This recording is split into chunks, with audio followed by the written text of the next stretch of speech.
یہ ہیں بدلو کی نشریات۔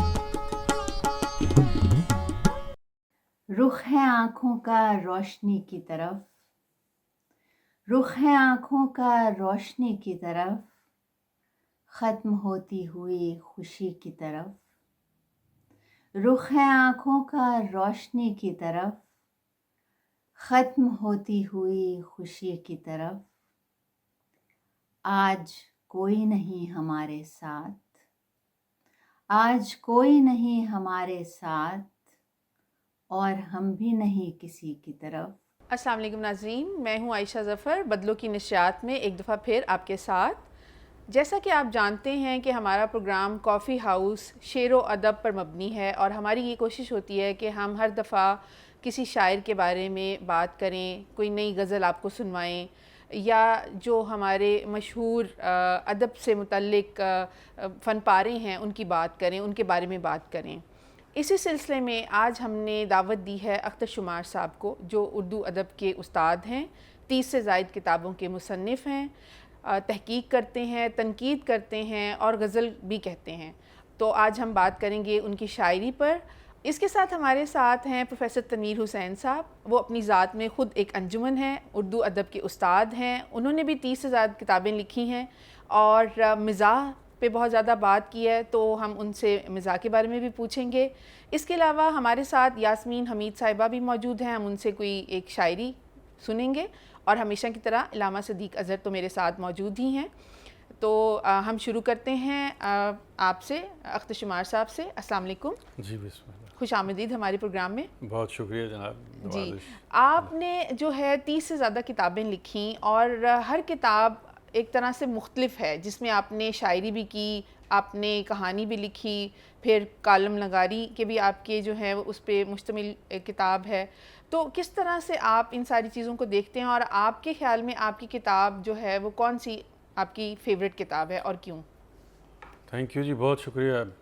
اصل میں یہ کہنا بڑا دشوار ہوتا ہے کہ آپ کو اپنی کون سی کتاب جو ہے وہ زیادہ پسند ہے، بالکل ایسے ہی جیسے ہم اولاد کے بارے میں یہ نہیں کہہ سکتے کہ کون سا بچہ آپ کو جو ہے وہ زیادہ عزیز ہے۔ بنیادی طور پر میں غزل گو ہوں، یعنی آغاز شاعری کا جس طرح ہر شاعر غزل سے شروع کرتا ہے، تو میں نے بھی ابتدا میں غزل کہی، غزل کے ساتھ پھر نظم کی طرف بھی آئے۔ میری پہلی کتاب 84 میں ہائیکو کی ایک کتاب تھی، ہائیکو شعر میں۔ یہ ایک جاپانی صنف سخن ہے، 3 مصرے ہوتے ہیں 5-7-5 کے اوزان پر، یہ جاپان کی شاعری ہے۔ تو ڈاکٹر امین صاحب 84 میں یہاں انہوں نے اسے جو ہے متعارف کرایا تھا، تو 84 میں میری پہلی کتاب روشنی کے پھول چھپی۔ اس کے بعد میرا غزلوں کا مجموعہ 89 میں لاہور سے آ کر چھپا الہام سے، اور وہ تھا کسی کی آنکھوں عام۔ پھر لگ بھگ اسی طرح چلتے رہے، یعنی شعری مجموعے آتے رہے۔ جب میں 89 میں میری بطور استاد تقرری جو ہوئی کالج میں، اسلامیہ کالج قصور میں، تو صحافت اور ادب اور شاعری یہ ساتھ ساتھ چلتے رہے۔ تو پھر میں نے 2-4 کتابیں اوپر تلے شاعری کی ہی دیں، لیکن اس کے بعد پنجابی کہانی کی کتاب آئی، پنجابی شاعری کی کتاب آئی اکھیاں دے وچ دل۔ اسی دوران پھر میں نے کالموں کے مجموعے بھی شائع کرائے، یعنی 2 میرے کالموں کے اردو مجموعے چھپے ہوئے ہیں، اور ایک پنجابی کا کالموں کا ہے۔ اس کے علاوہ بہت بعد میں آ کر جی بسم اللہ کے نام سے میری کتاب، اب اس کا دوسرا ایڈیشن آ رہا ہے۔ بالکل وہ خالصتاً صوفیانہ موضوعات ہیں، اس میں بابوں کی باتیں ہیں اور زندگی کے حقائق، اور انسان کیا ہے، کون ہے، کہاں سے آ کر کہاں جا رہا ہے، یہ مختلف موضوعات ہیں جن کو ہم نے اس میں چھیڑا ہے۔ تو اس کی بڑی پذیرائی ہوئی۔ تو اس طرح پھر میرا جب پی ایچ ڈی کا مقالہ جب میں نے مکمل کیا، تو وہ بھی کتابی شکل میں جو کراچی سے شائع ہوا، خیام الہند حیدر دلوی پر تھا، وہ میری تحقیق تھی۔ اس کے علاوہ ایک اور میں نے تدوین کی، وہ حیدر دلوی پر جو مضامین تھے وہ بھی شائع ہوئے۔ اختر شمار صاحب، آپ نے اپنی جو کتابوں کے بارے میں ہمیں بتایا ہے وہ تو خیر ہمیں علم تھا اس کا، اور لیکن یہ بہت اچھا ہوا کہ ہمارے ناظرین کو بھی اس بارے میں آپ نے بتایا، انہیں بھی یہ اطلاع ملی۔ اور لوگ کوشش شاید کریں کہ آپ کی کتابوں کو تلاش کریں اور آپ کی کتابیں دیکھیں. آج ہم نے آپ کو جو بنیادی طور پر جو ہم نے آپ کو دعوت دی تھی، آپ سے درخواست کی تھی بلکہ کہ آپ تشریف لائیں، وہ ہے آپ کی غزل کے حوالے سے. آپ ایک معروف غزل گو شاعر ہیں اور ہم نے آپ کی غزل بھی سننی ہے، اور اس غزل کے ساتھ ہم نے ایک ناقد بھی آج بلا لیے ہیں تنویر صاحب کہ وہ آپ کی غزل کے بارے میں بھی کوئی تبصرہ کریں. اور میری خواہش ہوگی کہ وہ صرف تعریف ہی نہ کریں بلکہ کچھ اور بھی غزل کی روایت کے حوالے سے اگر وہ جی بالکل ضرور ایک ناقدانہ نقطہ نظر جو ہے وہ بھی ہمارے سامنے لائیں.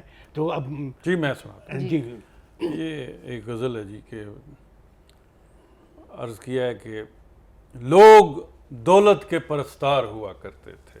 واہ. لوگ دولت کے پرستار ہوا کرتے تھے، ہم محبت کے طلبگار ہوا کرتے تھے. واہ. تیری قربت سے جو سرشار ہوا کرتے تھے، تیری قربت سے جو سرشار ہوا کرتے تھے، ہم کبھی صاحب اسرار ہوا کرتے تھے. واہ واہ واہ. تیری قربت سے جو سرشار ہوا کرتے تھے، ہم کبھی صاحب اسرار ہوا کرتے تھے. خود سے ملنے کی بھی فرصت نہ ہوا کرتی تھی. واہ. خود سے ملنے کی بھی فرصت نہ ہوا کرتی تھی، اور ہم کہنے کو ہم کہنے کو بیکار ہوا کرتے تھے. واہ واہ واہ. خود سے ملنے کی بھی فرصت نہ ہوا کرتی تھی، اور ہم کہنے کو بیکار ہوا کرتے تھے. ہم تیرا نام لیا کرتے تھے چپکے چپکے. بہت. ہم تیرا نام لیا کرتے تھے چپکے چپکے. جب مصیبت میں گرفتار ہوا کرتے تھے. واہ. ہم تیرا نام لیا کرتے تھے چپکے چپکے. جب مصیبت میں گرفتار ہوا کرتے تھے. اور شعر دیکھیے کہ چاندنی اوڑھ کے سو جاتے چھتوں پر ہم لوگ. واہ واہ. چاندنی اوڑھ کے سو جاتے چھتوں پر ہم لوگ، اور پھر دھوپ سے بیدار ہوا کرتے تھے. واہ. چاندنی اوڑھ کے سو جاتے چھتوں پر ہم بہت اچھا شعر ہے. اور بہت پھر اچھا دھوپ سے اور بیدار ہوا کرتے کیا تھے. اس زندگی کے بارے میں آپ نے کہا ہے جو اب نہیں رہی. چاندنی اوڑھ کے سو جاتے چھتوں پر ہم لوگ، واہ. اور پھر دھوپ سے بیدار ہوا کرتے تھے. کیا زمانہ ہے کہ دل تنگ پڑے جاتے ہیں. واہ. کیا زمانہ ہے کہ دل تنگ پڑے جاتے ہیں. کیا کشادہ سے وہ بازار ہوا کرتے تھے. واہ. کیا کشادہ سے وہ بازار ہوا کرتے تھے. میرے شعروں پہ بہت داد دیا کرتے شمار، واہ. وہ جو غالب کے طرفدار ہوئے. واہ واہ. میرے شعروں پہ بہت داد دیا کرتے شمار، وہ جو غالب کے طرفدار ہوا کرتے تھے. چاندنی اوڑھ کے سو جاتے چھتوں پر ہم لوگ، اور پھر دھوپ سے بیدار ہوا کرتے تھے. ذرا تنویر صاحب، ذرا آپ نے بڑا مجھے امتحان میں ڈالا ہے بڑا کہ ایز اے کریٹک. تو تنقید تو بہت وسیع میدان ہے. تو ان لمحات میں جو آپ نے ہمیں عطا کیے ہیں، تو ان کی غزل جو ہے وہ معروف بھی بہت ہے یہ غزل. اور یہ حلقوں میں جب سناتے ہیں تو وہ جو کہتے ہیں نا کہ چھتیں اڑ جایا کرتی تھی، تو یہ اسی طرح کا معاملہ ہے. بڑی مقبول غزل ہے ان کی. ایک تو انہوں نے اس کے جو گرفتار ہوا کرتے تھے جو قافیہ ہے وہ بڑے سلیقے سے نبھایا ہے کہ بعض اوقات قافیہ اور ردیف یا اس کے پہلی چیزیں وہ ایسی وہ گڑبڑ سی ہو جاتی ہے کہ وہ نبھا نہیں پاتے. ان کے ہاں جو قدرتی ہے کہ اسلوب ہے ان کے غزل کا، اور ان کا مزاج بھی ایسا ہی ہے کہ انہوں نے وہ پورے خوبصورت انداز سے چند شعروں میں غزل مکمل کی ہے. بعض لوگ طویل غزل بھی کہتے ہیں اور وہ شاید بعض نبھ نہیں سکتی. تو انہوں نے جو ناسٹیلجیا یہاں نظر آتا ہے کرتے تھے، اب اس سے ایسے لگتا ہے جیسے ہم کوئی افسانہ سن رہے ہیں اور اس کے وہ جو افسانہ نگار ہمیں ساتھ ساتھ لے کے جا رہا ہے. کشادہ ہونا صحنوں کا، بازاروں کا یا علاقے کا، اور پھر جو دھوپ سے بیدار ہونا، اور وہ ایک خاص انداز ہے جو فیض صاحب کی وہ غزل شاید فوری کہ بجھا جو روز نے زندہ تو دل یہ سمجھا ہے کہ تیری مانگ ستاروں سے بھر گئی ہوگی. چمک اٹھے ہیں سلاسل تو ہم نے جانا ہے کہ اب سحر تیرے رخ پر بکھر گئے. تنویر صاحب میرا خیال ہے کہ یہ دونوں چیزیں جو ہیں یہ میں آپ سے اختلاف کروں گا کیونکہ یہ دونوں چیزیں اور سطح کی ہیں. یہ جو دھوپ سے بیدار ہونے کا جو عمل ہے اس کا جو ایک اجتماعی تاثر ہے غزل کا، حالانکہ غزل میں بہت کم اجتماعی تاثر ہوتا ہے، لیکن یہ ایک ایسی غزل ہے اسے غزل مسلسل بھی ہم کہہ سکتے ہیں، اور اس غزل کا ایک اجتماعی تاثر بھی موجود ہے، اور اس کا اجتماعی تاثر جو ہے وہی اس کا نوسٹلجیا بنا رہا ہے. بالکل. اچھا وہ جو بیدار ہو رہے ہیں، دھوپ سے بیدار اور چاندنی اوڑھ کے جو سونا ہے وہ ہمارے سماج میں کبھی تھا، ایک روایت تھی جب لوگ چھتوں پہ سویا کرتے تھے. اب تو لوگ چھتوں پہ نہیں، ہم لوگ تو یعنی مجھے اپنا پتا کہ ہم بھی گلیوں میں سویا کرتے تھے، یعنی گرمیوں کے دنوں میں محلے میں کوئی خطرہ نہیں ہوتا تھا. پھر ضیاء الحق صاحب کے دور میں یکا یک جب وہ ایک ہتھوڑا گروپ سامنے آ گیا تو لوگوں نے گلیوں کے اندر سونا جو ہے وہ چھوڑ دیا. یعنی آپ یہ دیکھیں کہ پاکستان کی پولیٹیکل سچویشن کے ساتھ ساتھ پاکستان کی معاشرتی زندگی جو ہے کس طرح تباہ و برباد ہوئی ہے. وہ ایک نوسٹیلجیا جو ہے وہ اس غزل میں ویسے اس غزل میں وہ میں نے شعر اس لیے پڑھ دیا تھا کیونکہ وہ خوبصورتی کے حوالے سے، ورنہ اس کا جو اپنے مفاہیم دیکھیں نا وہ جو اپنا قطع ہے، یہ قطع ہے فیض صاحب کا، یہ تو ان کا ہے جب وہ اسیر تھے، جب وہ پنڈی سازش کے اس کے حوالے سے وہ یہ منٹگمری جیل میں تھے، انہوں نے یہ قطع جو ہے کہا ہے. لیکن وہ ایک حب الوطنی کا بہت بڑا ہے کہ وہ اپنے وطن کے بارے میں کہہ رہے ہیں کہ چمک اٹھے ہیں سلاسل تو ہم نے جانا ہے کہ اب سحر تیرے رخ پر بکھر گئی. اور اس میں خوبصورتی کیا ہے؟ خوبصورتی اس میں یہ ہے کہ بجھا جو روزن زندہ تو دل یہ سمجھا ہے کہ تیری مانگ ستاروں سے بھر گئی ہوگی. انہوں نے اپنی زمین پر رات نہیں ہونے دی، ورنہ وہ یہ کہتے کہ شب ہوگی، نہیں، انہوں نے اپنی زمین کو کہا ہے ستاروں سے بھر گئی. ہاں ویسے یہ کمال آپ کی تشریح ہے، بہت اچھی ہے، آپ نے وضاحت بڑی اچھی کی ہے. یہ فیض صاحب کی حب الوطنی کا ایک شاہکار ہے. چمک اٹھے ہیں سلاسل تو ہم نے جانا ہے کہ اب سحر تیرے رخ پر بکھر گئی ہوگی. کی گفتگو سے بڑا خوبصورتی سے پیدا ہوگی. میں تو ہم اپنا یاسمین حمید صاحبہ کی کوئی غزل نہیں، یاسمین حمید صاحبہ کی ہم بعد میں سنیں گے، پہلے آپ ذرا اختر شمار صاحب سے کہیں کہ جی. اختر صاحب آپ ہمیں کچھ اور بتائیے، جیسے میں آپ سے پوچھ رہی تھی آزاد نظم کے بارے میں، تو آپ کوئی اپنی اور غزل ہمیں سنائیے جس کے بارے میں، یا نظم آپ اگر ہمیں کوئی سنا سکیں. اگر نظم آپ کوئی ایک مختصر سی ہے. آج میں خاص طور پر اس لیے کہ جب یہ پچھلا پروگرام تھا تو اس پہ بڑی فیڈ بیک آئی. اچھا. تو جو آپ نے پچھلی جو میری غزل جی آپ کے ساتھ ہمارا یہ دوسرا پروگرام ہے. جی تو میں خاص طور پر نئی نسل میں ذرا رومانوی جذبات لائیے تو وہ ذرا میں نے اس حوالے سے ایک دو چیزیں، غزل اور یا نظم بھی ہے، غزل بھی ہے.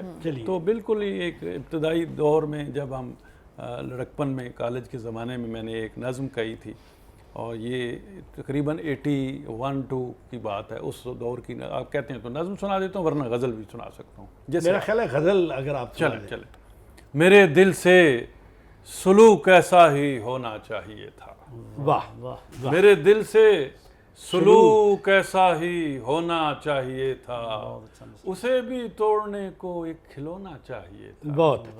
میرے دل سے سلوک ایسا بھی ہونا چاہیے تھا، اسے بھی توڑنے کو ایک کھلونا چاہیے تھا. اور کہاں بہت شوقین تھا یہ دل سمندر کے سفر کا. واہ.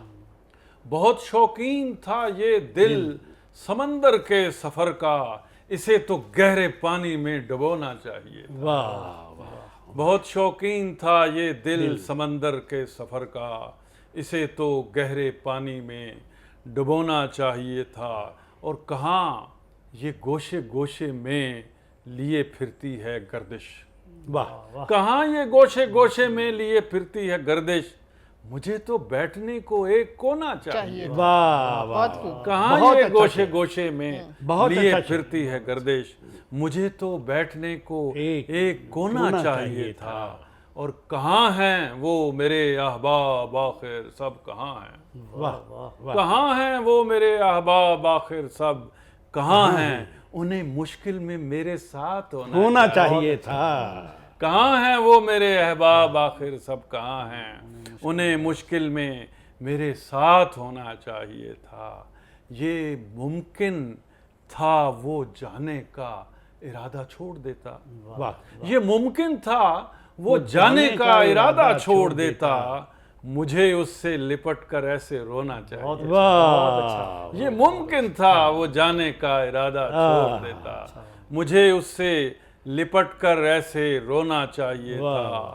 اور آخری شعر ہے جی کہ وہ آتا یا نہ آتا خواب میں وعدے مطابق. واہ وہ آتا یا نہ آتا خواب میں وعدے مطابق. مجھے لیکن شمار اس رات سونا چاہیے. واہ واہ وہ آتا یا نہ آتا خواب میں وعدے مطابق. مجھے لیکن شمار اس رات سونا چاہیے تھا. بہت اچھا. کہاں یہ گوشے گوشے میں لیے پھر بہت اچھا گردش. مجھے تو بیٹھنے کو ایک کونا چاہیے تھا. میرے دل سے سلوک ایسے ہی ہونا چاہیے تھا. بہت ہی ناتمام حسرتیں خواہشیں جو ہیں وہ اس غزل میں ہمیں جھلکتی ہوئی نظر آ رہی ہیں. بہت خوب آپ نے لکھا.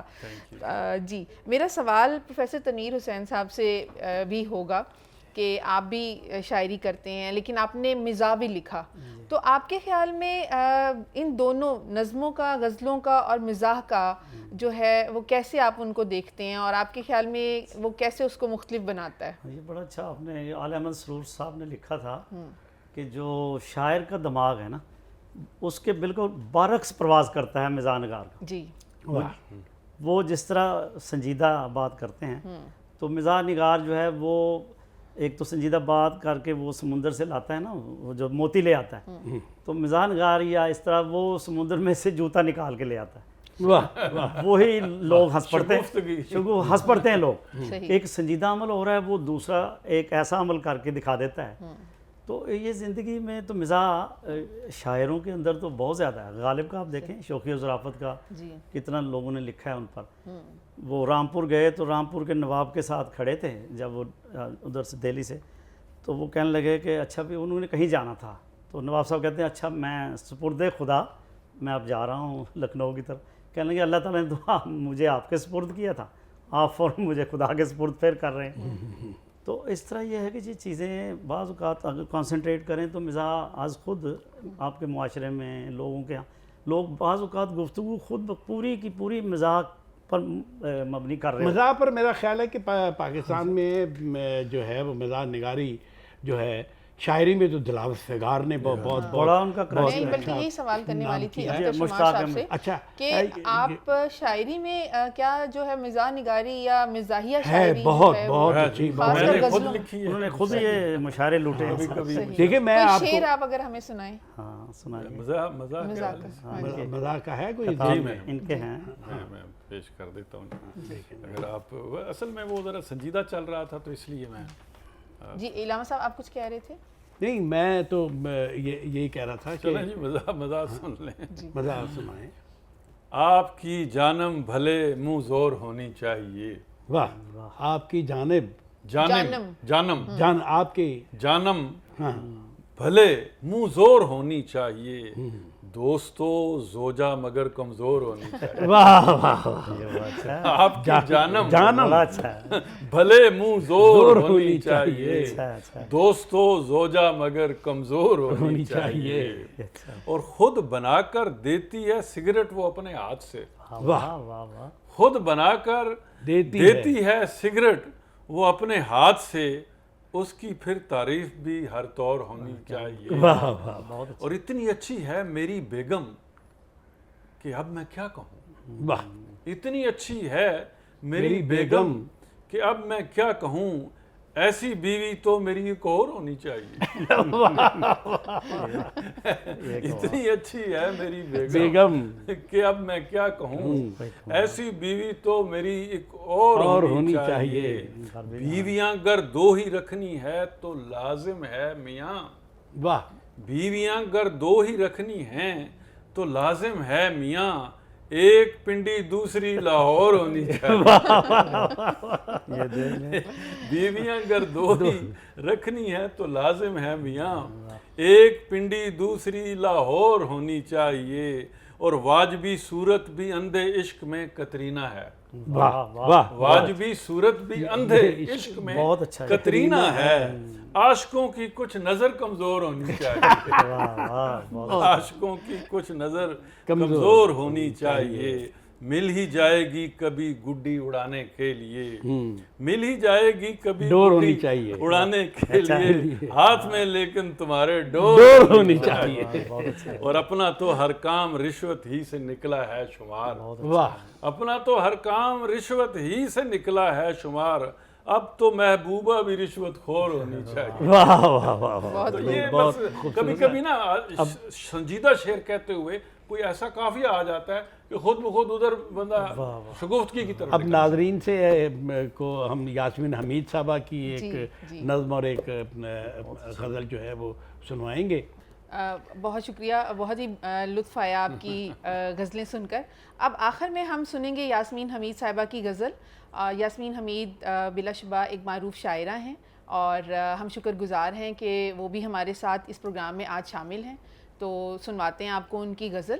رخ ہے آنکھوں کا روشنی کی طرف، رخ ہے آنکھوں کا روشنی کی طرف، ختم ہوتی ہوئی خوشی کی طرف، رخ ہے آنکھوں کا روشنی کی طرف، ختم ہوتی ہوئی خوشی کی طرف، آج کوئی نہیں ہمارے ساتھ، آج کوئی نہیں ہمارے ساتھ، اور ہم بھی نہیں کسی کی طرف، آج کوئی نہیں ہمارے ساتھ، اور ہم بھی نہیں کسی کی طرف، ہم اگر بات کرنے لگ جائیں، ہم اگر بات کرنے لگ جائیں، بات جائے گی برہمی کی طرف، ہم اگر بات کرنے لگ جائیں، بات جائے گی برہمی کی طرف، ایک رستہ ابھی سکوت میں ہے، ایک رستہ ابھی سکوت میں ہے، ایک جاتا ہے زندگی کی طرف، ایک رستہ ابھی سکوت میں ہے، ایک جاتا ہے زندگی کی طرف، اٹھ رہا ہے غبار سا شاید، اٹھ رہا ہے غبار سا شاید، کسی دیوار دائمی کی طرف، اٹھ رہا ہے غبار سا شاید، کسی دیوار دائمی کی طرف، اور پوچھتے کیا ہیں اپنے آپ سے ہم،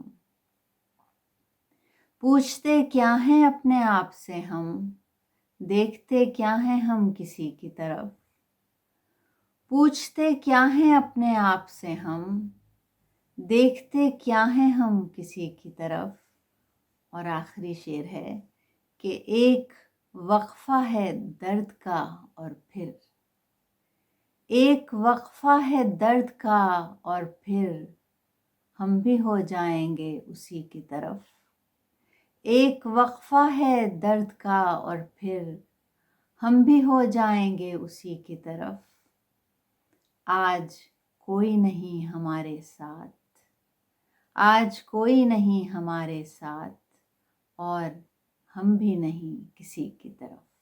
اب ایک نظم پیش کروں گی۔ نظم کا عنوان ہے نشاں مٹنے تلک۔ تو کیا ہم قبر پر پتھر لگائیں گے، تو کیا ہم قبر پر پتھر لگائیں گے، پھر اس پتھر پہ اپنا نام لکھیں گے نشاں مٹنے تلک۔ تو کیا ہم قبر پر پتھر لگائیں گے، پھر اس پتھر پہ اپنا نام لکھیں گے نشاں مٹنے تلک۔ ہم یاد رکھیں گے وجود اور ذات کا قصہ، ہم یاد رکھیں گے وجود اور ذات کا قصہ، کہانی فرد کی ایک ایک کی تعمیر کا تخریب کا موسم، تو کیا اس پر سند سچائی کی کندہ کریں گے ہم نشاں مٹنے تلک؟ ہم یاد رکھیں گے وجود اور ذات کا قصہ، کہانی فرد کی، ایک ایک کی تعمیر کا، تخریب کا موسم، تو کیا اس پر سند سچائی کی کندہ کریں گے ہم نشاں مٹنے تلک؟ ہم موت سے آگے نکل جائیں گے کیا؟ ہم موت سے آگے نکل جائیں گے کیا؟ ہم بھاگتے جائیں گے کیا انبوہ کے ہمراہ؟ ہم موت سے آگے نکل جائیں گے کیا؟ ہم بھاگتے جائیں گے کیا انبوہ کے ہمراہ؟ اپنی ہی صدا کے دائرے میں رقص کرتے، زندگی کا ساتھ چھوڑیں گے نہیں کیا ہم نشاں مٹنے تلک؟ ہم موت سے آگے نکل جائیں گے کیا؟ ہم بھاگتے جائیں گے کیا انبوہ کے ہمراہ؟ اپنی ہی صدا کے دائرے میں رقص کرتے، زندگی کا ساتھ چھوڑیں گے نہیں کیا ہم نشاں مٹنے تلک؟ ناظرین، امید ہے ہمارا پروگرام آپ کو پسند آئے گا. آپ کے فیڈ بیک کے منتظر رہیں گے. اگلے ہفتے ایک دفعہ پھر آپ کی خدمت میں حاضر ہوں گے کسی نئے پروگرام کے ساتھ. مجھے اجازت دیجیے. اللہ حافظ.